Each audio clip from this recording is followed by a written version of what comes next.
چند ایک ہوتے تھے، وہ بھی اتنے کمزور ہوتے تھے کہ معاشرے میں جو ہے وہ ایز سچ انہیں کوئی سٹیٹس نہیں تھا، لیکن سٹیٹس اللہ کی ذات میں اللہ پاک کی ذات کی نظر میں کچھ اور ہوتا ہے، دنیا کی نظر میں کچھ اور ہوتا ہے۔ لو ما کیوں نہیں تاتینا لاتے تم ہمارے پاس بالملائکتی فرشتوں کو، ان اگر کنتا ہے تو من الصادقین سچوں میں سے۔ اب آپ صلی اللہ علیہ وآلہ وسلم سے وہ طرح طرح کی فرمائشیں کیا کرتے تھے اور ہر طرح سے آپ کو زج کیا کرتے تھے، اللہ کی ذات پر باتیں بناتے تھے، آپ صلی اللہ علیہ وآلہ وسلم کی ذات پر باتیں بناتے تھے، قرآن پر باتیں بناتے تھے۔ تو یہاں پر یہ چیز ہے کہ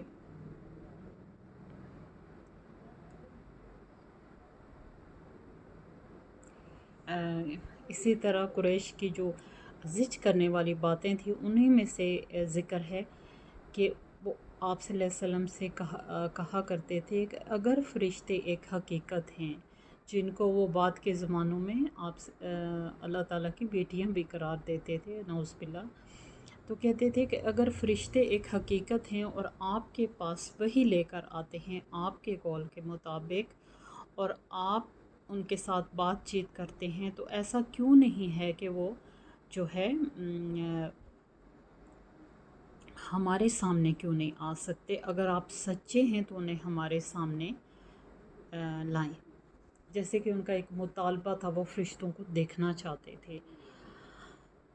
اور آپ صلی اللہ علیہ وسلم سے اس قسم کے تقاضے کیا کرتے تھے جس سے انسان زج ہو جائے کہ مطلب اب یہ چیزیں اللہ نے اپنے ہاتھ میں رکھی ہوئی تھی کہ فرشتہ کس کے سامنے ظاہر ہوگا، کس کے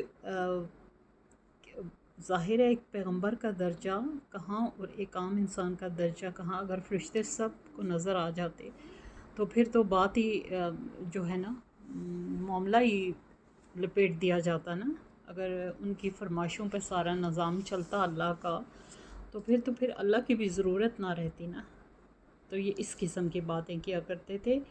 جو بہت جو ہے تنگ کرنے والی تھی۔ لو ما ما نہیں، ننزل الملائکۃ نہیں ہم اتارا کرتے فرشتوں کو، الا مگر بالحق حق کے ساتھ، وما اور نہیں کانو ہوا کرتے وہ اذن تب منظرین تب مہلت دیے جانے والے۔ دوستو اب یہاں پہ اللہ پاک ان کے جو مطالبات تھے، جو مطالبات کی فہرست تھی، جس میں سے یہ 2 مطالبے ابھی آپ کے سامنے آئے ہیں اور میں نے ان آیات میں ذکر کیا ہے، ان میں سے ایک یہ تھا کہ فرشتے کیوں نہیں ہمیں نظر آتے اور تم جھوٹ بول رہے ہو اور فرشتوں کی کوئی حقیقت نہیں ہے۔ تو اس کے جواب میں اللہ پاک وحی کے ذریعے آپ صلی اللہ علیہ وسلم سے کیا فرما رہے ہیں؟ اللہ پاک فرما رہے ہیں کہ نہیں ہم اتارتے فرشتوں کو مگر حق کے ساتھ، کیونکہ وہ نوری مخلوق جو ہے، جو اللہ کے تابع ہے، انسان کو بھی تابع ہونا چاہیے، لیکن نوری جو مخلوق ہے نا، وہ ٹوٹلی اللہ کے تابع ہے۔ وہ اسی لیے ڈیزائن کیے گئے ہیں کہ وہ اللہ کے تسبیح اور حمد کرنے کے ساتھ ساتھ اس کے تمام امور کو جو ہے اس کے حکم کے مطابق انجام دیتے ہیں، اپنی مرضی سے نہ اضافہ کرتے ہیں کسی چیز کا اور نہ کمی کرتے ہیں، ایز اٹ از جو ان کو حکم دیا جاتا ہے اس کو وہ پورا کرتے ہیں۔ تو یہاں اللہ پاک فرشتوں کے بارے میں کیا فرماتے ہیں کہ جب وہ حق کو لے کر اترتے ہیں اور وہ حق کے سامنے ہی ظاہر ہوتے ہیں اور وہ خود بھی ایک حق ہیں، ٹھیک ہے۔ یہ سب باتیں اب یہ پیغمبر کو نظر آتے تھے، پیغمبر کے پاس آتے تھے، پیغمبر کی دلجوئی بھی کرتے تھے، پیغمبر کو بشارت بھی دیتے تھے، پیغمبر کو ڈراتے بھی تھے، لیکن وہ اللہ کے حکم سے ایسا کرتے تھے۔ پیغمبر انسانوں میں سے اللہ کا ایک بہت چنیدہ بندہ ہوتا ہے جو اپنی صفات میں کمال رکھتا ہے، تو ہر انسان تو ویسا نہیں ہو سکتا۔ تو جو پیغمبر کے ساتھ اللہ کا معاملہ ہے وہ باقی لوگوں کے ساتھ نہیں ہو سکتا، لیکن وہ چاہتے تھے کہ ان کے ساتھ وہ معاملہ ہو جو آپ صلی اللہ علیہ وسلم کے ساتھ ہوتا ہے۔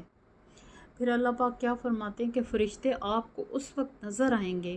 جب آپ کے پاس مہلت نہیں ہوگی۔ اب یہ کون سا ٹائم ہے جب ہر انسان کو فرشتے نظر آئیں گے؟ جب اس کی جان کنی کا عالم ہوگا، جب اس کی روح اس عالم سے دوسرے عالم میں شفٹ ہو رہی ہوگی، جب اس کی موت کا وقت آ جائے گا، اور تب جو ہے فرشتے، جان نکالنے والے فرشتے ضرور نظر آئیں گے، لیکن تب ان کے پاس اتنی بھی مہلت نہیں ہوگی کہ وہ اللہ سے معافی مانگ سکیں۔ تب ان کے پاس اتنی بھی مہلت نہیں ہوگی کہ وہ اس حقیقت کو جس کو وہ اپنی زندگی میں دیکھنا چاہتے تھے، وہ دیکھ کے بھی اس کے بارے میں کچھ کہہ سکیں۔ تب ان کی آنکھیں پتھرائی ہوئی ہوں گی، ان کی زبان پتھرائی ہوئی ہوگی،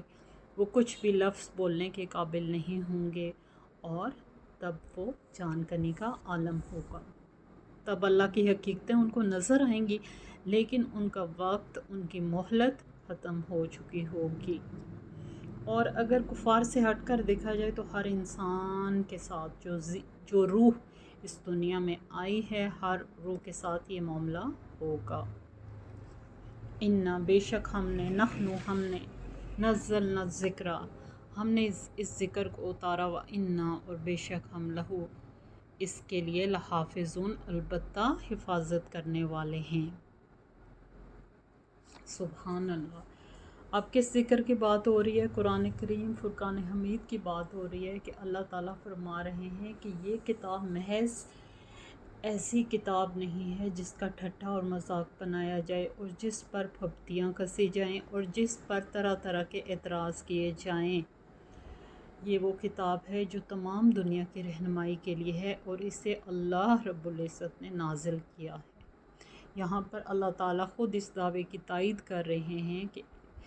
اس قرآن کو ہم نے نازل کیا ہے، دعویٰ کر رہے ہیں ظاہر ہے، اور ہم ہی اس کی حفاظت کرنے والے ہیں۔ اب یہ جو حفاظت کا وعدہ تھا نا، اللہ کے بہت سے صحیفے اور کتابیں دنیا میں اتری، لیکن ان کی حفاظت کا ذمہ اللہ نے نہیں لیا۔ بے شک وہ کتابیں اللہ کی طرف سے حق پر تھیں، اور اللہ ہی رب العزت کی طرف سے تھی، جس کی طرف سے قرآن ہے، لیکن اللہ نے ان کی حفاظت کا ذمہ نہیں لیا تھا۔ تو کیا ہوا کہ برسوں کے بگاڑ سے شاید یہ نوبت آئی، کیونکہ جو پہلی کتابیں تھیں نا، ان کو ان کے علماء نے، ان کے ربیز نے، اور ان کے جو ماہر علوم کے ماہر تھے، جو کسی بھی وقت کے بڑے مذہب کے سرکردہ لوگ تھے، انہوں نے ان کتابوں کو لوگوں کی مرضی کے مطابق، لوگوں کی منشا کے مطابق، اور جو معاشرے کے سرکردہ لوگ تھے ان کے اشاروں پر ان کو چینج کر دیا۔ جو انہیں چیز خود پسند نہیں آئی وہ اس میں سے نکال دی، اور جو معاشرے کی دیکھا کہ لوگوں کی مرضی یہ ہے، وہ اس میں ایڈ کر دی، حالانکہ ان کو اس بات کا کوئی حق نہیں تھا۔ قرآن کی طرح جو باقی کتابیں تھیں ان کو چینج کرنے کا انسان کو کوئی حق نہیں تھا، لیکن انسان نے یہ بھی کیا، ان کتابوں میں رد و بدل کیا، کچھ احکامات میں ایڈیشن کر دی، کچھ احکامات میں کمی کر دی، تو اپنی معلومات سے قرآنی مطلب جو اللہ کے احکام تھے ان کے ساتھ غلط جیسے گڑ مٹ کیا نا، اپنی معلومات کو اور اپنی چیزوں کو اللہ کی چیزوں کے ساتھ گڑ مٹ کیا، مکس کیا، کچھ نکال دیا، کچھ ایڈ کیا۔ لیکن قرآن کے ساتھ ایسا نہیں ہو سکتا کہ آپ اس کتاب میں دیکھ سکتے ہیں، سورہ ہجر ہے، اور سورہ ہجر کی 9ویں آیت ہے، اور اس میں لکھا ہوا ہے، اور اللہ کا یہ دعویٰ ہے کہ ہم نے قرآن کو اتارا ہے اور ہم ہی اس کی حفاظت کرنے والے ہیں۔ اب اللہ نے جو ذمہ داری لے لی، کیا اللہ اپنی ذمہ داری پوری نہ کرے گا؟ کوئی دنیا کا بندہ، کوئی دنیا کا مذہب، کوئی گروپ آف پیپل، کوئی جو اس دین کے خلاف ہیں، کوئی بھی مل کر بھی اس کتاب کو چینج نہیں کر سکتے۔ اگلی آیت دیکھتے ہیں، وَلَقَدْ اور البتہ تحقیق ارسلنا بھیجا ہم نے، من قبل کا آپ سے پہلے، یہاں آپ سے پہلے آئے گا رسولوں کو حاشیے کے اندر ہے وہ اس وجہ سے ہے کہ بتایا جائے کہ آپ سے پہلے کس کو بھیجا گیا، یعنی کہ یہاں پہ رسولوں کو جو میننگ ہے اس کا اوپر ورڈ نہیں ہے، لیکن کلیریفیکیشن کے لیے یہ بتایا جاتا ہے کہ آپ سے پہلے اور رسولوں کو بھیجا گیا فیشی آئل اولین پہلے گروہوں میں، یعنی بنی نوع انسان کا سلسلہ جو ہے حضرت آدم علیہ السلام سے شروع ہوا اور قیامت تک جاری رہے گا، لیکن آخری پیغمبر کا جو پیغمبری ہے اور جو رسالت کا جو سلسلہ ہے وہ آپ صلی اللہ علیہ وآلہ وسلم پر ختم ہو گیا۔ انسان قیامت تک پیدا ہوتے رہیں گے، انسانی سلسلہ چلتا رہے گا، لیکن نبوت جو ہے آپ صلی اللہ علیہ وآلہ وسلم پر ختم ہو گئی۔ تو آپ صلی اللہ علیہ وسلم کی تسلی اور تشفی کے لیے آپ کو بتایا جا رہا ہے کہ آپ سے پہلے بھی رسولوں کو دنیا کے مختلف گروہوں میں بھیجا گیا، جن میں سے بہت سارے پیغمبروں کا ذکر قرآن مجید میں موجود ہے۔ اگر آپ ترجمے کے ساتھ پڑھیں تو بے شمار پیغمبر ہیں، حضرت نوح علیہ السلام، حضرت لوط علیہ السلام، حضرت یوسف علیہ السلام، حضرت یعقوب علیہ السلام، حضرت یونس علیہ السلام، حضرت موسیٰ علیہ السلام، حضرت عیسیٰ علیہ السلام، حضرت داؤد علیہ السلام، حضرت سلمان علیہ السلام، حضرت شعیب علیہ السلام، یعنی بے شمار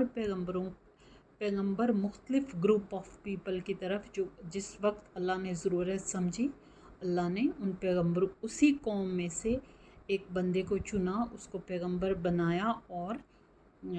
جو ہے اس پر صحیفہ یا کتاب نازل کی۔ دوستو آج یہیں تک پڑھتے ہیں، اور ہم نے 5 آیت سے شروع کیا تھا اور 10 آیت تک پڑھا ہے، تو ختم کرتے ہیں۔ میرا بہت گیپ آ جاتا ہے اور میں معذرت کرتی ہوں آپ لوگوں سے، اور آج کل آپ دیکھیں کہ گرمی کے حالات کتنے تباہ کن ہیں۔ اللہ تعالیٰ ہمیں مزید آزمائش سے بچائے، اپنی رحمت کی بارش سے۔ ہم گناہ گاروں کو یقین کریں کہ ہم گناہ گار ہیں، ورنہ اللہ بہت رحیم ہے۔ ہم گناہ گاروں کو اپنی رحمت کی بارش سے مستفید کرے، اور آپ سوچیں کہ یہ گرمی ہم سے برداشت نہیں ہو رہی، اور اس وقت جب ہم اپنے اعمال کی کتاب اٹھائے کھڑے ہوں گے اللہ رب العزت کے سامنے، اور سورج سوا نیزے پر ہوگا، تو ہم کس طرح کس حالت میں ہوں گے۔